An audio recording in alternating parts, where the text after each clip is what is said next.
The year is 1981 and I'm playing in a band called Political Crap.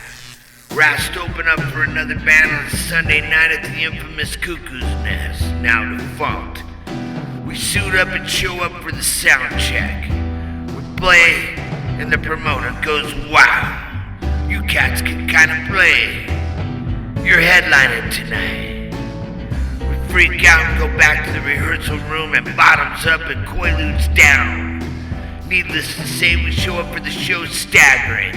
We can't get through one song that isn't a complete disaster. Guitar and bass players start swinging on each other. I dive in on the drummer and it's a dysfunctional family feud with no shame to the game. The band breaks up and word on the streets there's a new sound going around. It's called Blitz. It's back in the clubs in merry old England.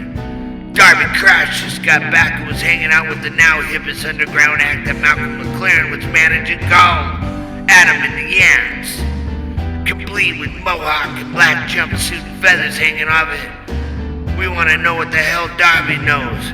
We got to put a new band together. What's this sound all about?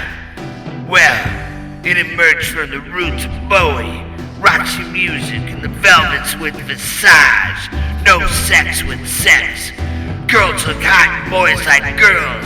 Cowboys and Indians and pirates for a dress blueprint. Industrial sound with obscurity. It's got a whole new triple-double kick with the skip drum beat.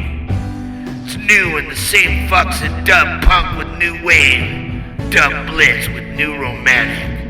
Just to sell it. Street bands like Echo and the Bunnymen, Gang of Four, Psychedelic Furs, The Fall, and even Joy Division, whose singer Ian Curtis had just hung himself a little less than a year ago. Well, Sid was dead.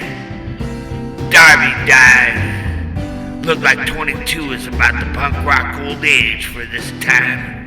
And at least we got a title now other than Art Obscurity or Post-Punk.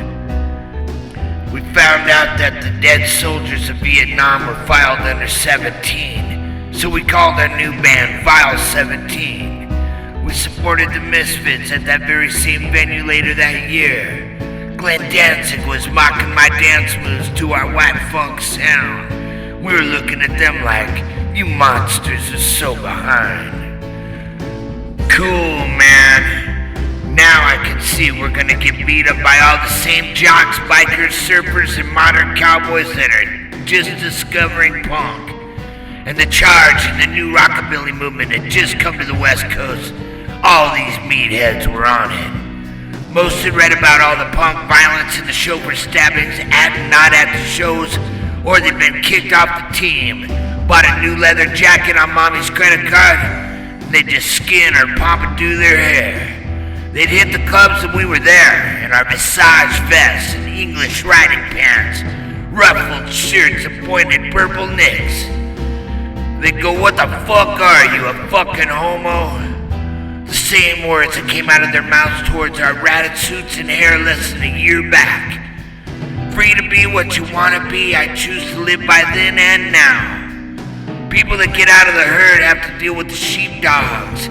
They try to keep them police and still call themselves punk. Well, when Blitz got saturated by the beginning of 82, it was time to leave. Time to find an old saxophone, a needle and a spoon, an alley next to the methadone. 'Cause thank God we die alone.